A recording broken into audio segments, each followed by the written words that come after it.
heroes. Coming up on this episode of Nintendo Cartridge Society, with Doug Bowser stepping aside, we assume his replacement will be James Wart. This is King's Tomb, so the Nintendo Cartridge Society is King's Tomb with you.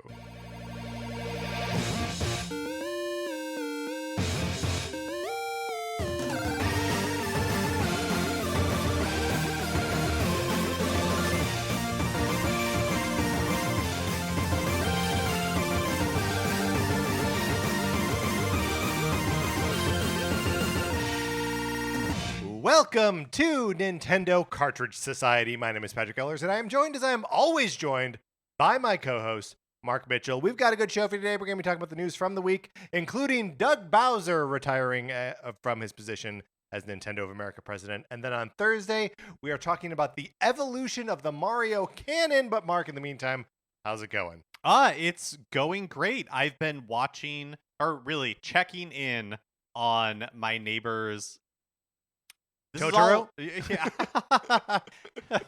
Checking in on my neighbor's cat. And I don't own a cat, don't regularly take care of a cat, so it's been fun. But you have been very interested in cat videos. Yeah, no, it's that's very well documented on this show. It's very true, and this cat is very affectionate. And it's also pretty self-sufficient. Like, the food makes his own videos. The food is just out. It grazes, Right. But I feel like the cat, I don't know. It's been a couple of weeks that I've been checking in on it, and I go every other day, and the cat just, I think it's like resigning itself in its head that its owner is never coming back. Sure. And that's not true. The owner is coming back, but I just get the sense from the cat that it's like, this is my life now. This person who I don't particularly care for is you think gonna the come cat up- doesn't care in your previous stories about this cat? Yeah. You've painted this picture of a very affectionate cat. It is a very affectionate cat. Yeah. Out of desperation, I think. I think it loves to be pet so much that it's willing to subject itself to me Sounds petting like you it. should go every day.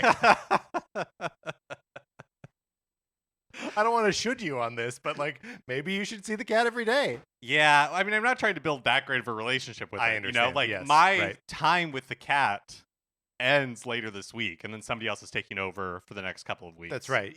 So you and your husband are real dinks. Dual income, no cats. That's right. That's right. That's right.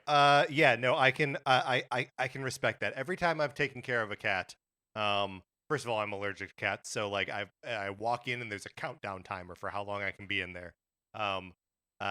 And I'm also like, I want, because it's cute. Cat's cute, and it wants to be pet, and I want to pet it. But I just know that it's going to make my skin itch, sure, and my nose run, and my eyes water. Yes. Well, I mean, I also feel like I'm gonna end this just when I'm getting good at it. Sure. You know what I mean? Yes. I understand. Oh, I can take the lid off of the litter box, so it's easier to scoop. Oh, you're like going spelunky? I was like going in. Because I was too nervous to like rip off the lid. What if I'm ripping off the wrong thing? Right. Did you get a tutorial from the cat owner first? I got an email. I got a really thorough email, which has been very helpful. There are lots of treats, and the cat lets you know that it wants treats, but I'm a 1 treat per visit. Yes. Because every other day.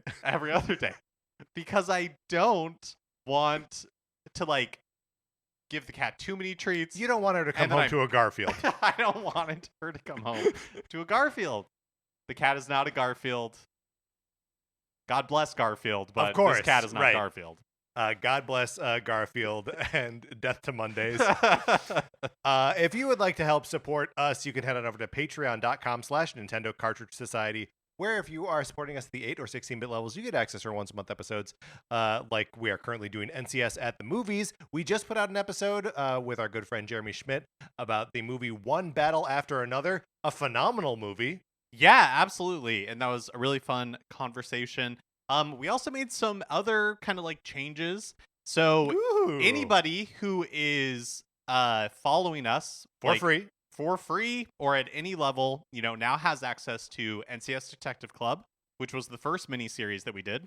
And So then there are 7 episodes of that available I for think free that's right now, right. Yeah, including the first holiday special. that's right. And again, that's anybody who follows us, even on the free tier. If you just sign up, you have access to that. So if you're currently not following us on Patreon and you would like to hear more of us talking about stuff, you can head on over to Patreon right now, follow for free, and check out all of NCS Detective Club. And then if you're following us or supporting us at the 4-bit level, you now have access to all of NCS Goes Broadway and the first season of NCS Arcade. And Mark, you just went through this, so if you know it, that's great. But if you don't, that's fine. What games did we talk about in season 1? We talked about The Legend of Zelda Minish Cap. We talked about Jet Force Gemini. Sure. We talked about Kirby's yes, Tilt and Tumble. Tilt and Tumble. Right. We talked about. We do Earthbound in season 1. That was the finale, and I feel Okay. like there was maybe one more game in there that I'm forgetting before Earthbound. So check those out. But maybe not. Right. Check those out if you want to follow us at the 4-bit level. You now have access to that as well. So check that out. And also, should we announce what we believe our next movie for NCS at the Movies is going to be? Yes. For October, we're going to go see Tron Ares. Tron Ares. I'm honestly more excited to talk about Tron as a concept than I am for this movie, but sure. I mean, Tron's so weird, man. Yeah. it'll be a fun conversation for sure. If you would like to join in on the conversation in whatever capacity you can, email us Nintendo Cartridge Society at gmail.com, and we will invite you into our Discord. Send you an invitation, and you can hang out with people who are talking about Nintendo stuff basically all the time. So get in there. All right, Mark, are you ready to talk about what we've been playing this week? Yes, but before we do that, let's plug you. Oh, yes, that's on right. Video Games, a Comedy Show. I was on Video Games, a Comedy Show this week to talk about sort of like first weekend / first impressions of Hades 2, which is a pretty good transition point here for us to talk about what we've been playing this week, because I've been playing Hades 2.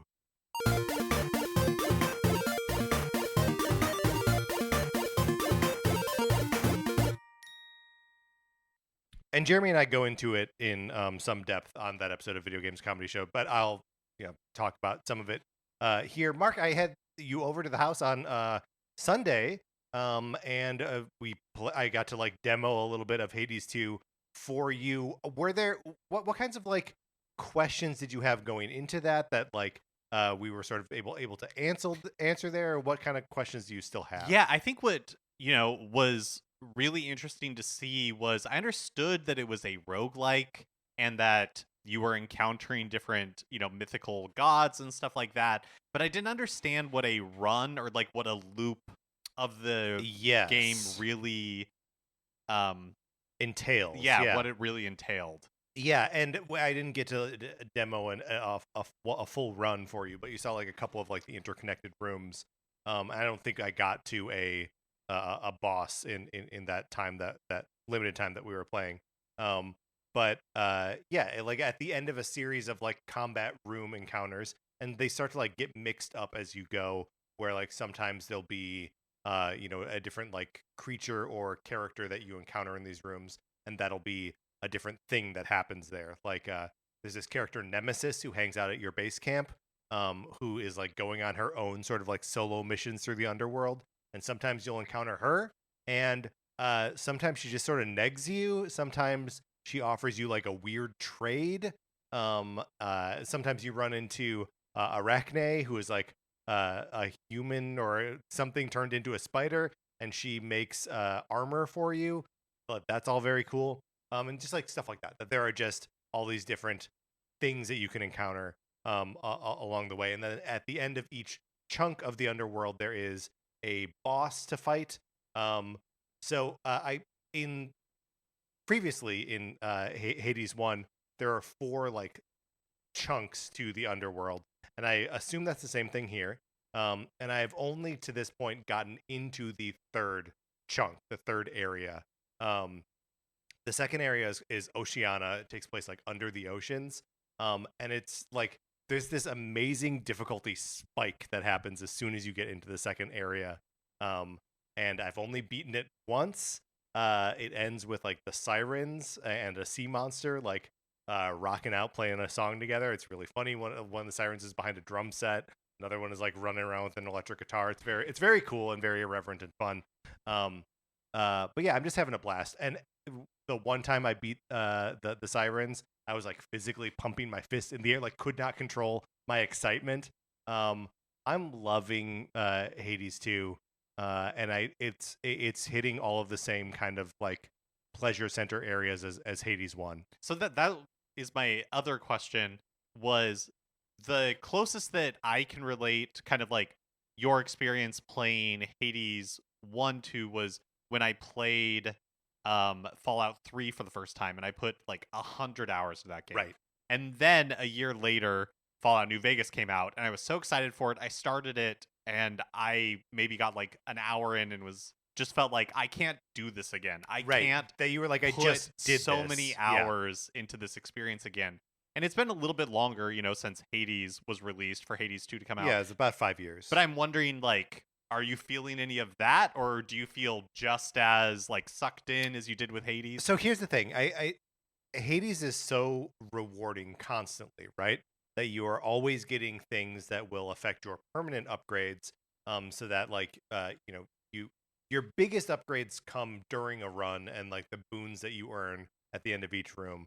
But there are these smaller sort of incremental rewards that you get that change you permanently. And one of the things that made me, because like you can literally never stop playing Hades, right? There's always more things to do, and you can try adding heat, which is what they call the sort of like sort of handicaps that you can give yourself on an individual run, to like make it harder, and just like keep trying that way. But you hit a wall of it stops giving you those physical permanent rewards, and that is one of the reasons why like I stuck with it for a while after that, but then was like, no, I'm not really getting anything else from doing these runs. Starting back over at 0 with a new character who has like a slightly different move set in many different capacities, and having totally different systems for the permanent upgrades, that feels totally fresh. So I almost feel like I stopped playing Hades partially because it stopped paying out the rewards that I wanted. Mm-hmm. And then this is just like, I've got all new rewards, and I'm like, great, let's keep going. You know what I mean? That's great. That's great that you don't feel like burned out on it or anything. I don't feel burned out on it at all. I do wish I could have played more this weekend. It was Sarah's birthday this weekend. You and I had NCS at the movies, so like kind of on the busy side. But yeah, I'm looking forward to digging back into it. I've not, since it came out, I have not touched Donkey Kong.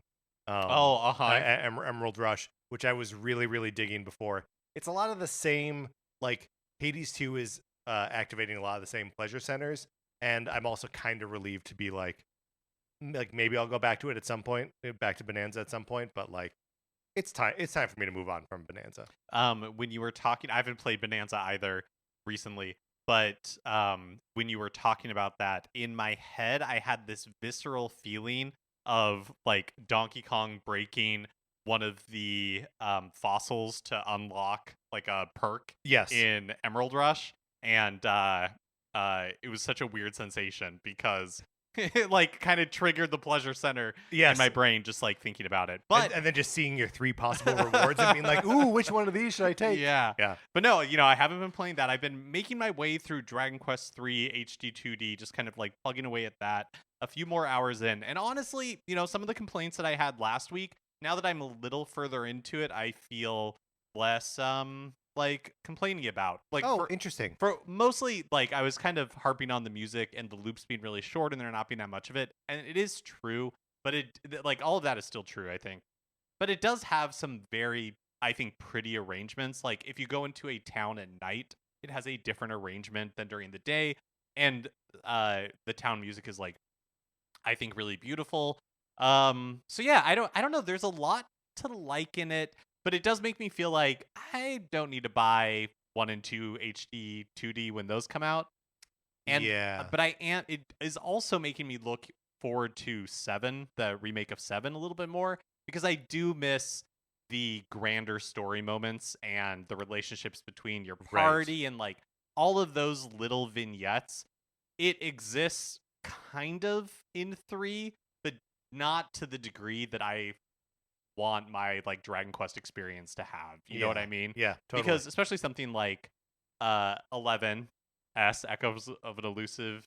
No, wait. Oh my gosh, Dragon have I forgotten Quest it? 11S Echoes of an Elusive Age Definitive Edition for the Nintendo Switch. What did you say? I bumped against a elusive age because I'm like, what does that mean? Those aren't real words. Like that doesn't mean anything together. Right. I mean, but here's the thing. That's always that been is true. what it's called. Echoes of an Elusive Elusive Age Age, yeah. Definitive Edition. Yes. We said it so much that I didn't even think about it before. Right. And anyways, Dragon Quest, like one of the things I enjoyed so much about Dragon Quest 11S Echoes of an Elusive Age Definitive Edition for the Nintendo Switch There we go. is, like the characters and the like short stories, like going into little towns and seeing the vignettes. And I miss that from the experience of playing 3. Yeah. But it is a fun game. And there's also, a handful of like interesting games that I think we're all going to be playing next week too. So, and speaking of that, let's just transition into the new releases and what we might be playing next week.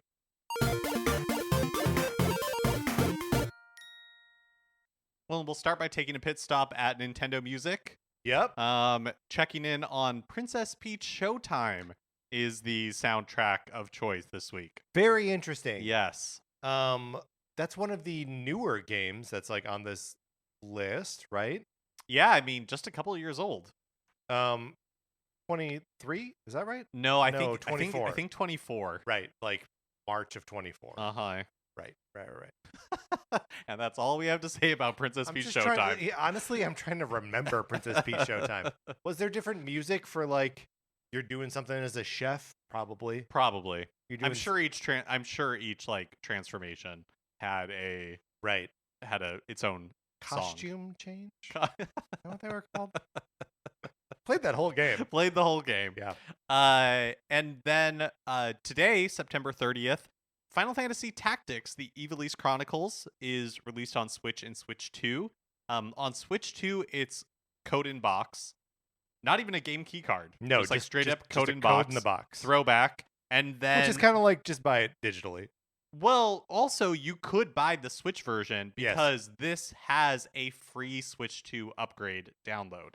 Right. So the whole game will be, or the whole Switch 1 game will be on the card. Then the upgrade will just be digital. Right. Yeah, exactly. So the thing that is sick about me is that I'm like, should I just pick up Final Fantasy Tactics?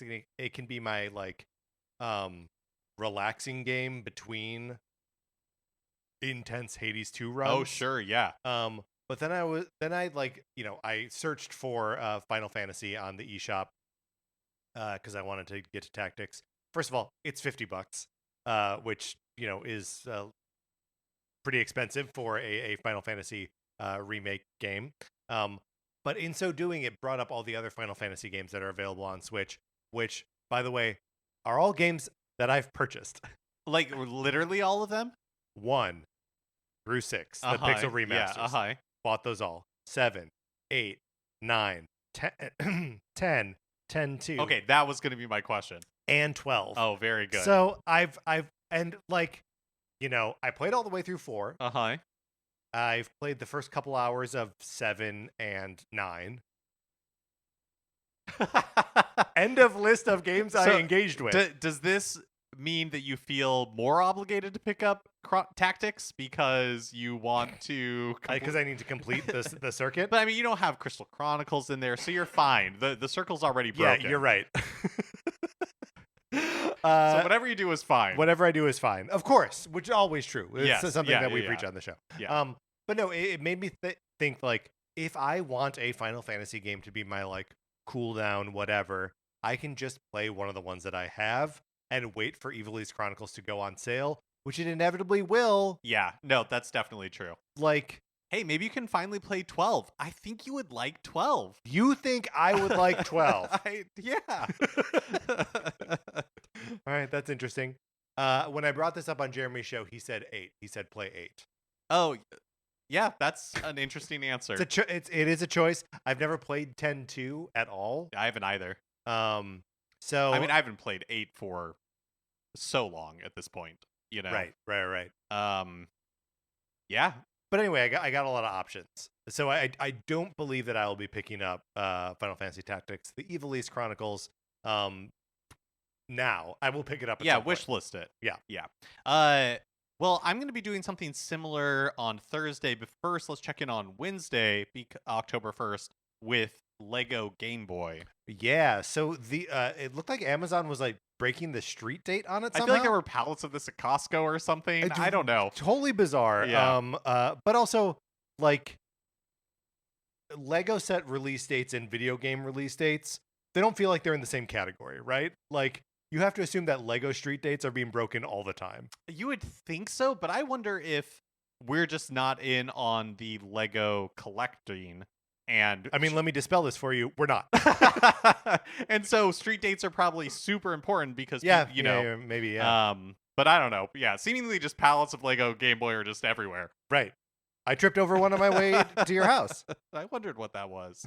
And then so on Thursday, here we go. Super Mario Galaxy and Super Mario Galaxy 2 are released for Switch. And they have free Switch 2 upgrades. You can buy the physical version for $70. That includes both games, and then each game is available digitally as well. So there is no Switch 2 version of these That's games. right. They just perform a little bit better on Switch 2. No, I think it is I believe it's like Tactics, where you have to download a Switch 2 update. Are you sure? No, I'm not sure. But I think it's just a Switch game. Yeah, right. I think it's a Switch game that has a Switch 2 download that unlocks the better graphics or whatever. But am I certain about this? No. No. But that's what I think to be true. Okay, all right. I regret to inform you that I am in fact buying just both again. I decided not to just buy Galaxy 2. Mark me too. Yeah. I'll be buying them both. I'm not proud, but I'm proud. It is what I'm doing. It's Super Mario Galaxy, right? It's a great game. It's worth having twice. Or 3 or 4 times. I think only 3. I don't think I bought it separately on because I still have my Wii disc for Super Mario Galaxy. You're saying so you didn't buy it on Wii U? I didn't buy it on Wii U digitally. Right. Yeah. Right. And I think that's it. Unless, of course, you want to shout out on Friday, October 3rd, The Grinch Christmas Adventures Merry and Mischievous Edition comes out. Yeah, I like that there's seemingly a special edition of this, or a Merry and Mischievous edition. Right, which I think that's also what they're calling the new release of Deus Ex. Oh yeah, no, the Merry and Mischievous edition. I mean, that makes sense to me. All right, Mark, those are the new releases. Let's close this segment out. And now it is time for a regular segment on our show. It's time for 433. In 1952, American composer John Cage wrote a piece called 433, wherein a performer or group of performers didn't play their instruments for 4 minutes and 33 seconds. For the purposes of this show, our instruments are talking about Nintendo. So for the duration of one performance, 433, Mark and I'll talk about something not at all Nintendo related, thus fulfilling the contract of the piece. Mark, would you like to cue up the topic? Yeah, today we're going to rank leafy greens. And I have to admit to you, Patrick, I come in with a little bit of an axe to grind. Oh my goodness. And so I'll just say it. I don't like arugula. I wish I liked arugula. But I don't like arugula. I mean, this is mind blowing to me because I do like arugula. I know, my husband loves it too. It's got a nice peppery flavor to it. No. But here's the thing. I don't like eating salads. Because I get so bored. Right. It takes forever. And just a lot of effort. So much chewing. There's so much chewing. So much stabbing of stuff. Uh-huh. The thing with arugula is if you're having an arugula-based salad. Yes. The salad needs to be small. I agree with this. Or arugula is part of the, mix of greens. The mix of greens. Yes, exactly. So I think arugula on a sandwich great can be really good. Yes. But I don't want just a big bowl of arugula. Sure. I'd kind of hard pressed to want a big bowl of any of the leafy greens we're about to describe, but All right, Mark, do you have a list of greens, or are we just freestyling this? Let's see. I mean, We can also freestyle. Like that's okay. Yeah, we're freestyling it. So I mean, let's start with like a very obvious like. I mean, we'll put arugula on there as just. I'm putting spinach. Something okay, spinach. Well, let's just talk about these things as we encounter them. Sure, yeah. Spinach. I like spinach. I kind of like it less as a leafy green and more as like a smoothie ingredient or a green that you cook to be in other stuff. Yes, so I do like cooked spinach. I am like, but I don't eat spinach anymore because it has something in it that can cause kidney stones. Oh. And that is, when I had that kidney stone on Switch 2 Direct Day. That's right. It's totally freaked me out. I am drinking. So now you're like no spinach whatsoever. Right. Yeah. That was also Popeye's problem. Kidney stones? Yeah. Yeah. No wonder he was cranky all the time. Was he cranky all the time? Is Popeye cranky? Great question. I think he's grizzled. He's grizzled for sure. But that's by the sea, not necessarily by. Well, in a life of military service, right? He's in the Navy. Oh, yeah. So the Popeye, the reason that he eats spinach is that when they were calculating the amount of iron in spinach, they misplaced a decimal point. And so it was believed for a long time that spinach was a better source of 10 times as good of a source of iron as it actually is. Oh. And so they were like, that can make someone super strong. And it was before Iron Kids bread came out.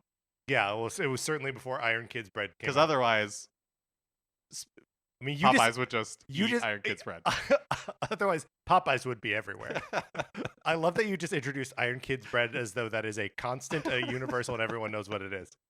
I don't even know if it exists anymore. I can intuit what it means, but I've never experienced Iron Kids bread. It's just fortified. It's just fortified white bread. Yeah, that makes sense. they would advertise in the 90s as like being a healthier alternative to white bread because it was fortified with iron. So your like personal spinach. ranking, but it has to be below arugula, right? Oh, darn it. Yeah, I guess you're not afraid of arugula. Yeah, I guess now I would rather eat arugula than spinach. Ooh, that's upsetting because I came in here with a real axe to grind. I know, and arugula. It's falling apart in front of you. How do you feel about microgreens? I don't know what that is. Microgreens, they're like very little leaves.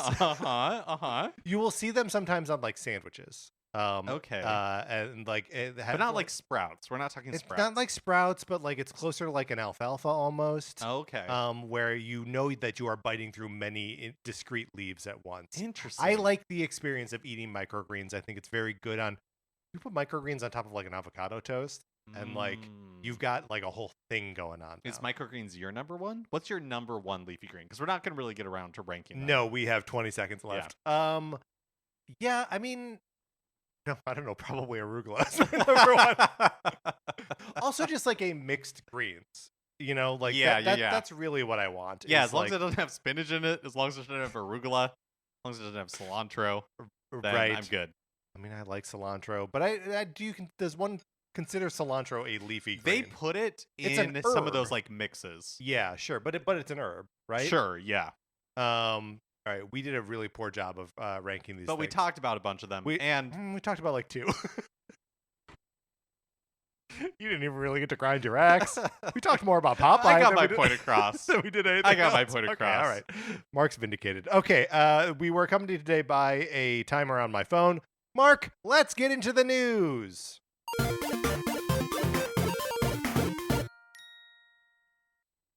Yeah, last week, Nintendo announced that Nintendo of America president Doug Bowser would be stepping down from his position at the end of the year. He's retiring.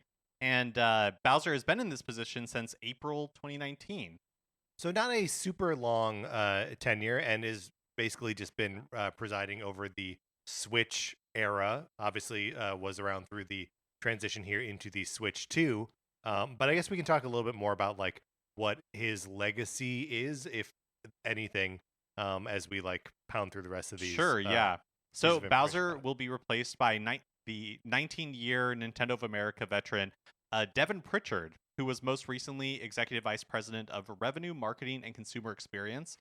Pritchard will be joining Nintendo of America's board of directors and become an NCL, which is Nintendo Co. Limited, which is like when we talk about Nintendo, Right. that's it's really NCL. She'll become an NCL executive officer.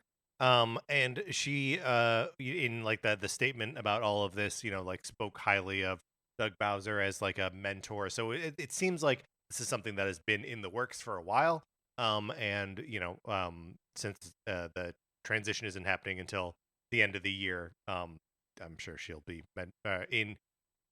he will continue to mentor her through this transition. Yeah, and also when Doug Bowser retires and Devon Pritchard becomes it's Nintendo of America president and chief operating officer, which is the same role that Bowser had. The CEO role will be held by Satoru Shibata, who was previously the president of Nintendo of Europe and is also for a long time. From 2000 to 2018. And then also serves or works at NCL. So he has executive responsibilities as well. Right. I think I was reading that he oversees all of marketing on a global level and also partner relationships and stuff like that. And CEO of Nintendo of America was the role that Iwata was in for Iwata was in there a brief period, and then Reggie was president, and also Kimishima, who was president of Nintendo of NCL after Iwata passed and before Furukawa. Again, kind of guiding the Switch through its release, and then once that happened, he stepped down and Furukawa was promoted. So he'll be taking on the role of CEO for Nintendo of America. And I thought that Kit and Krista, who were our former Nintendo of America employees, they put out a very informative episode about the change and what the president of Nintendo of America actually does, because I don't feel like I really knew exactly what the president of Nintendo of America does and what their role and responsibility is. So they talked about how succession is done at Nintendo and how it's very regimented. Leaders at a lot of different levels identify who their successors are going to be early and often. And so there's not like you were saying, this transition, Devon becoming the next president, I think when Bowser decided to retire, everybody knew that it was going to be her. Right. Yeah. Well, but that is sort of interesting just as far as Nintendo of America presidents go. Because was Doug Bowser brought up internally, or he was, yeah, and then was previously at EA. I think a long time ago though, but yeah. yes. And then Reggie also was Reggie Fils-Aimé was at Nintendo for a little while, but prior to that had Pizza Hut. He came from Pizza. He came from Pizza Hut. I think so. They talk about on their episode how Nintendo generally likes to promote internally because they have such a specific culture, right? And that very rare, a lot of times when they have brought people out, people historically from outside, they haven't necessarily been a good culture fit. Yeah. And there are exceptions like Reggie, but for the most part, they really try to promote internally. They talked about the president of Nintendo of America's main responsibilities as being legal stuff and then sales and marketing. That's, that's what the majority of their job entails. Shibata's role as CEO, they think, is to mentor Devon Pritchard and help her during the transition because, like you said, he held her position at Nintendo of Europe for 18 years. So he has a lot of experience there. And Nintendo of America doesn't always have a CEO, but it's not uncommon. Like you mentioned, Iwata was for a while and Kimishima was, while Reggie was president for a long time. And they also just spoke highly of working with both Doug and Devon. So it's like a 30-minute episode or something. I watched it on their YouTube. It's really worth checking out because I feel like most people, including myself, are really ill-informed on how any of that actually works. Yeah, well, and it's because Reggie Fils-Aimé was such a front-facing figure in Nintendo, especially during a period where they needed to be communicating stuff, where they're reinventing themselves radically kind of a lot, that he was a really effective messenger for that. and maybe even kind of a surprising messenger for that, where like that has not been Doug Bowser's role, right? That has not been his approach to this job. Um, but like when someone is so front facing, then you start to project so much more about like the company's decisions as being like his, or whatever, when most of this is all coming down from on high, Nintendo Co Limited, from Japan. So like I don't think we can really expect there to be like any discernible change in the business or creative practices of Nintendo going forward. Yeah, I think that's totally right. I mean, you and I both grew up in the era of Reggie, where he was so front and center. And when you think about it, like yes, when Reggie was brought in, one, Nintendo was really shaking up their kind of like attitude, right? Mm-hmm. Because they were failing in the marketplace, and so they needed somebody to like come in and kind of like shake up their messaging. But also think about when Reggie started in the early 2000s. They were doing live press conferences, Right. and they needed like someone that could be that American face for Nintendo. Well, and like not only like an American face, but like an American attitude, something you've already invoked. That like Reggie would always come out and like be a straight shooter. He would swear a little bit on stage, and it'd just be like, "Whoa, okay." Like this guy is not like the sort of like stuffy button down or buttoned up, who knows, like Japanese executive or even Japanese creative.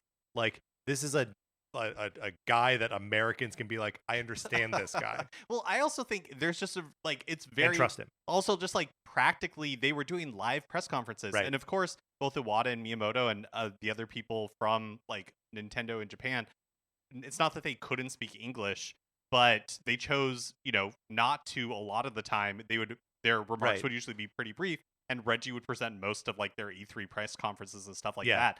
They don't need that anymore. Right. Right. Which is also kind of how someone like Bill Trinan, who is like primarily Miyamoto's translator, how he got so much FaceTime, right? Where it's Right. just like, we just need someone who can communicate to this market, this audience that's just wants to hear someone speak English at them. Yeah, well, and then I also think that just like in the last few, years, probably like more than that, maybe in like the last decade plus, Nintendo, like NCL has taken on a bigger role in global strategy for marketing. It's not so like region specific anymore, where Yeah, like sure. Nintendo of America is going to do their own thing and Europe is going to do their own thing, and like game releases, game release dates, like all of that stuff is so homogenous now. It's all like driven in a Right. very specific way from the top that I think the role of president of Nintendo of America has just evolved a bunch. Yeah, totally. Totally. Well, and that's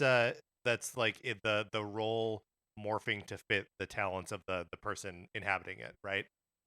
So maybe it will change under Devon Pritchard, and we'll just have to see what she does. Yeah, but the thing is, like, I don't think we'll know really. Right, You know what I mean? totally, right. I expect complete continuity essentially. Yeah, me too. I mean, like, I know that like one of the things that is like pointed to in retrospect from Bowser's tenure is that they made like greater gains in Latin America and South America, and that there was more of an effort to localize things into Brazilian Portuguese, and that like that was just part of the like America's audience that he was like making a specific point to cater towards, and like was that actually his specific point or like coming from somewhere else? Parts of like legacies you can't really recognize until after they're over. Another kind of like big industry change. Let's talk about for a little bit the plan to take EA private. Yeah. From a public company to a privately owned one. EA on Monday, after it was leaked by the Wall Street Journal on Friday, officially announced a $52.5 billion takeover, headed by basically like three main partners: Saudi Arabia's Sovereign Wealth Fund, Affinity Partners, and Silver Lake Partners, a private equity firm. So they would be paying $210 a share to buy out all the current shareholders, And in addition to that 52.5 billion, they would be taking on $20 billion of debt as part of the transaction. So hard not to view this as like EA being taken over by the evil empire in some ways, right? Like the Saudi Arabia Sovereign Wealth Fund and Affinity Partners, which is Jared Kushner's whatever fund or firm, whatever. So yeah, I mean, feels like just a huge bummer. But also like I don't care that much about EA. Right. Well, so Saudi Arabia's sovereign wealth fund already owns almost like 10% of EA. Right. They're Well, and that money actually is a lot of places, right? Like the don't they also have like a minority portion of share Nintendo? in Nintendo. Yeah. Yes, that is true. And they've been doing more and more in recent years. Yeah. Investing. So CEO Andrew Wilson, who has been the CEO since 2013, will remain in that role if it goes through. Like I mentioned, $210 a share is what they're offering, and is expected to close by April or like the first quarter of their fiscal 2027, which is April through June 2026. So what do you think this means for like EA games or in like EA owned studios? Like are they just going to be like cutting dead weight so that anytime a company is acquired or merges with somebody else, you had to be like, okay, well how do they pay for that? Yeah. Or how do they like remain financially viable after this huge expense? And like like nothing's going to get in the way of like Madden or or FC, yeah, FC. EA FC. But like the like, is there another Mass Effect game in development right now? And what? Yeah. Wither BioWare. Yeah. Yes, exactly. No, I think you're right. I think the best case scenario of a company going private is that, hey, they no longer have the pressure of growth that you get from external shareholders, right? And so that could be a positive outcome.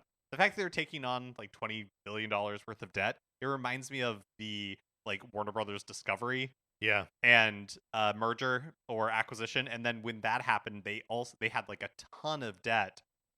And the way that you generate cash to make the payments for that debt was by cutting a bunch of jobs. You know what I mean? And that feels the most likely to me, is that it becomes like a mercenary situation and studios get sold or close and that sort of thing. But I guess we won't know for a while exactly what will come of this. Yeah, I mean, this one to me is just I just view it as like a bummer. And I'm just sort of thankful that I'm like, well, there aren't any really like EA games that I love or studios that I'm like deeply invested in. I guess I like Respawn and those Star Wars Jedi games. But yeah, it's like, am I interested in buying another game where my money goes back to the Saudi Sovereign Wealth Fund and Affinity Partners? Yeah, it's and of course there is no ethical consumption under capitalism. Well, of course, right. I mean, yeah. Just denote that. We should just put that at the end of all of our show notes. So it would seem disingenuous, though, right? Last week, Nintendo surprise released a new mobile game, Fire Emblem Shadows. It's a free-to-play or free-to-start game available on iOS and Android.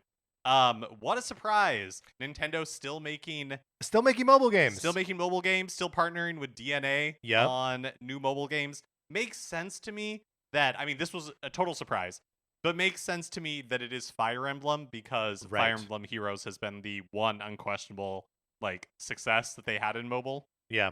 Although this game is not like Fire Emblem Heroes. It is so much more. Fire Emblem Heroes could very easily play itself. In fact, when we needed to farm platinum coins, we set like a bunch of different like autoplay things, and then just like tap without looking at it. Yeah, and you do fine. And is like very much on that like auto track. And this game has like a social component to it where you have to like figure out who's the traitor among like the three of you in this battle, or if you're the traitor, like to try and best your two allies while not letting on that you're trying to also hurt them. You know what I mean? Yeah, so I downloaded this to my phone, Yes. but I didn't even turn it on.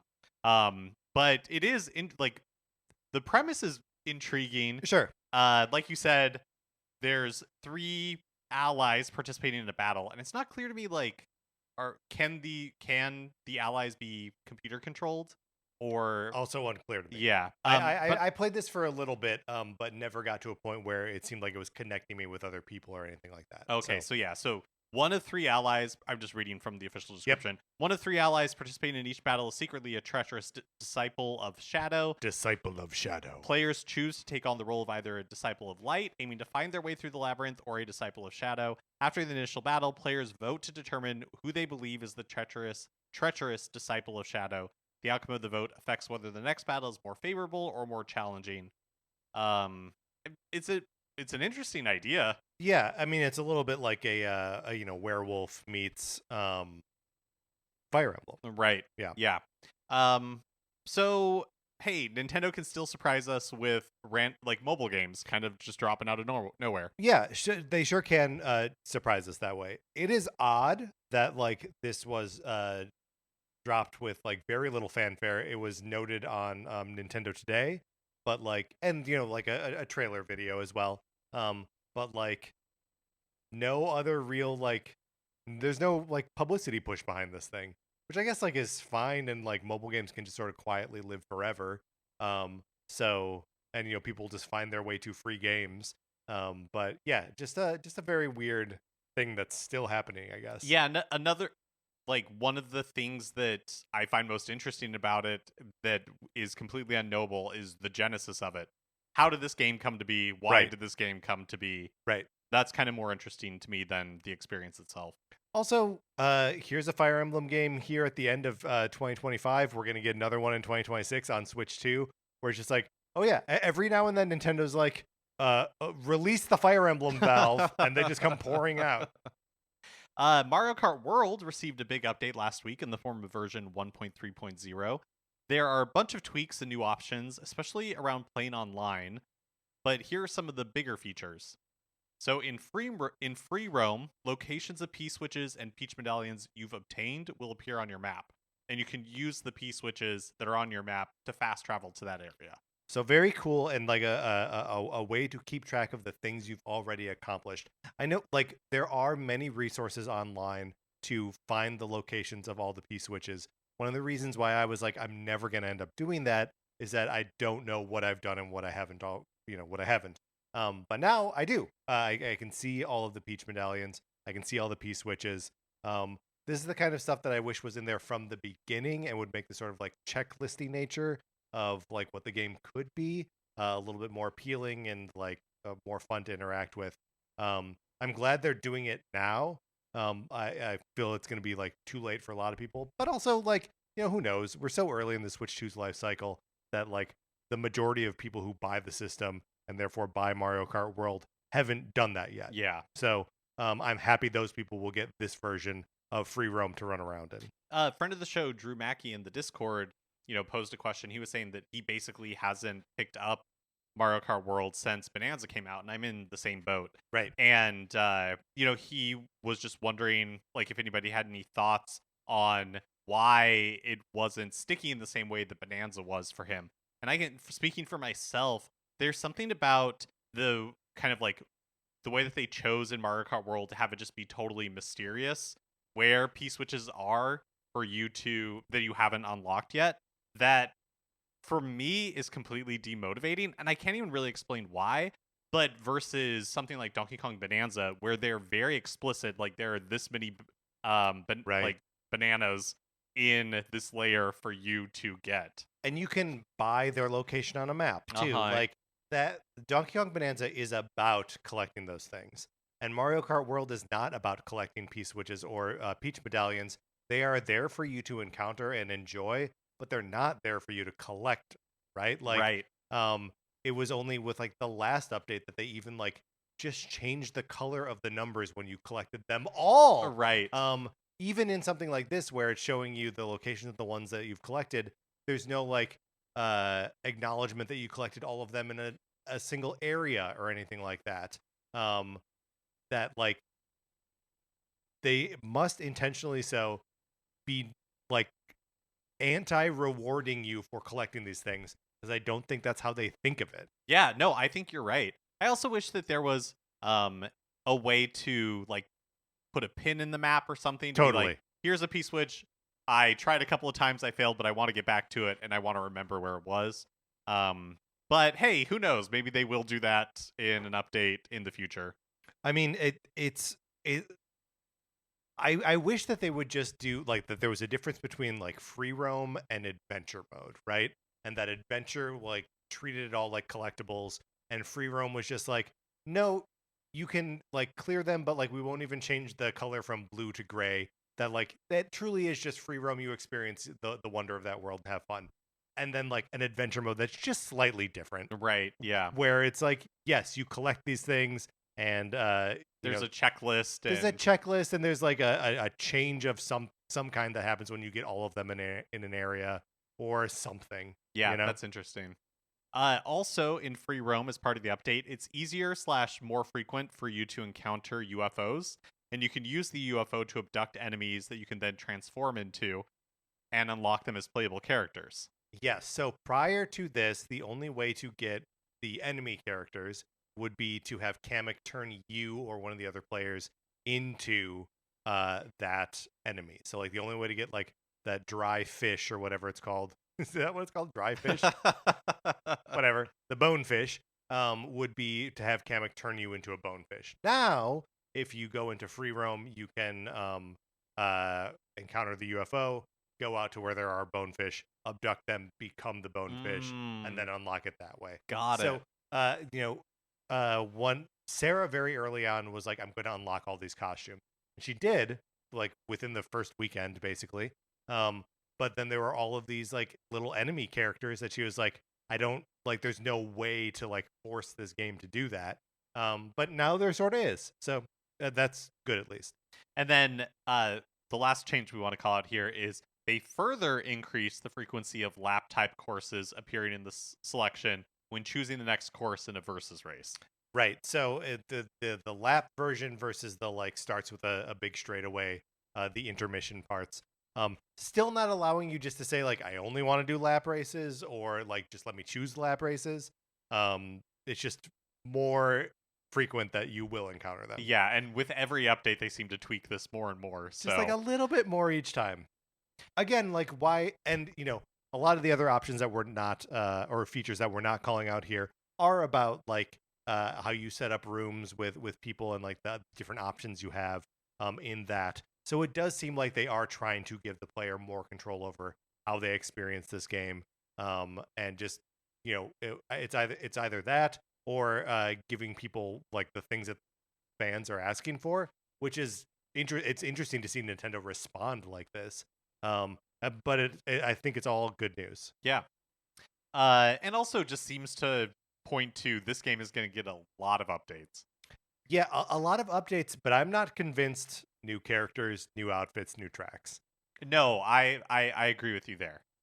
But they'll tinker with what you do with the existing world for a long time, I think. Nintendo has established Nintendo Singapore and has said it's also considering establishing a local branch in Thailand. The expansion is aiming to accelerate business growth in Southeast Asia. So there you go. A lot of Nintendo businessy stuff, and I guess also the Mario Kart news. Just kind of sandwiched in there. Kind of jammed in there. Also, I really hate arugula, so what are you going to do? Yeah.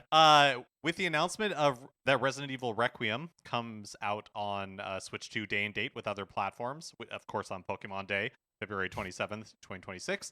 Capcom also announced that Resident Evil 7 and Resident Evil Village are getting Switch 2 ports as well. So why release all three games on one day? Well, Capcom's Masato Kamizama shed some light on this in a recent interview with VGC, saying, actually, Village was the game we first prototyped and tried out on Switch 2 hardware when we first got the kit. We had cloud versions originally for Resident Evil 7 that ran on the first Nintendo Switch, so we had a bit of a baseline there for the hardware itself, its predecessor at least, and Village running natively on Switch 2 was such a smooth process that we thought, oh, well, we can look at Requiem as well. That, as we said, went smoothly. So we had 2 of the 3 kind of working at that point. We were like, well, let's go the whole hog and add in 7. Okay, we don't have to read all of the like the rest of the quote. I just think it's so funny that they're like, so I don't know, we were like messing around with it, and we were like, yeah, let's keep going. Yeah, let's do it. If we're gonna commit, let's commit. Yes. Which I love. Elsewhere in the interview, he also notes that the team was surprised at how smooth it was porting this game to the Switch 2 hardware. Basically just saying that although we have released ports of the games to Nintendo platforms over the years, we were surprised in a good way about how smooth the process was for us to bring existing development version of the game to that platform. Then there is another like developer chimes in. Koshi Nakanishi adds, it wasn't particularly difficult for console platforms to high-end PCs with path tracing and similar features. So adding the Switch 2 into the mix was just a matter of scaling rather than a massive challenge. So I do think it's funny that the one guy's like, yeah, it was really easy to do, and then you get someone a little bit more like on the developer side, on the like engineering side of it, and being like, yeah, that's how we design these games, is to like scale to more primitive hardware. But so, good to know that part of what Capcom is targeting with Resident Evils 7, 8, and 9 are that sort of scalability, so that makes them sort of like natural fits for something a little bit less powerful like the Switch 2. And hey, that's what Microsoft was telling the judge when they were battling over Call of Duty, right? Yeah. They were like, yeah, we can bring Call of Duty to Switch because everything we can just scale sliders. Stuff, so, yeah. Yep. And when is Call of Duty coming out on Switch? Hey, great question. They're not like legally obligated to; they're contractually obligated, right? But they could negotiate that away, if they really determine that it's not viable. But I think the last rumor we heard was that like Nintendo is working with Microsoft on it, and we've heard a lot about Switch 2 dev kits being limited in their initial rollout. Yeah, so that could be, maybe next year, maybe who knows. We also saw either this last week or maybe it was the week before that prices on Xboxes are going up, kind of $50 around the board. And there was a PlayStation State of Play last week where Microsoft Flight Simulator was announced for PlayStation. The Microsoft is in the title of the game. So yeah, I think like Microsoft and Xbox are generally just more interested in getting their software on these other platforms and, less precious about like, not putting Call of Duty on Switch. Yeah, for sure. A couple of weeks ago, we both played Dear Me I Was, the Arc System Works game featuring the artwork of Tatsuki Kanasaki. At the time, the game was a Switch 2 exclusive. It was announced as a Switch 2 exclusive. But Arc System Works has now confirmed plans for a Switch 1 release. Hey! No date just yet, but yeah, makes sense. There's no reason this game couldn't run on Switch. Yeah, it's kind of weird that it was released as a Switch 2 exclusive. I wonder if they like just wanted to get like a little bump from being one of the few Switch 2 games. And now they're like, okay, now put it on the platform that 100 million people own. Right, exactly. And this is an experience that we both liked. I think I liked more than you, but is like a $7 45-minute narrative experience that really touched me. So it'll come out on Switch someday. Surprising no one, Professor Layton in the New World of Steam has been delayed to 2026. Yeah. This was announced in 2023, given a release window of 2025 in November of 2023, and then at TGS this past week, it was revealed that it's been delayed to 2026. But there is a new trailer out, and it's in Japanese, but it looks nice, and there's going to be Switch 2 mouse controls and all of that. Cool. So it looks nice. It also looks crazy. It does look crazy. They're like people walking around the what looked like Victorian London streets, cobblestone streets. But they're also like driving steam-powered mechs. Yep. Looks insane. I haven't played a Layton game since the Nintendo DS, and maybe this will be the one to bring me back. Yeah, I think it might be. I'm sort of excited for this. Speaking of delays, the Switch 2 version of Borderlands 4 was delayed just over a week before its intended launch date of October 3rd, so later this week. So because it's been delayed indefinitely. Yep. It has no release date.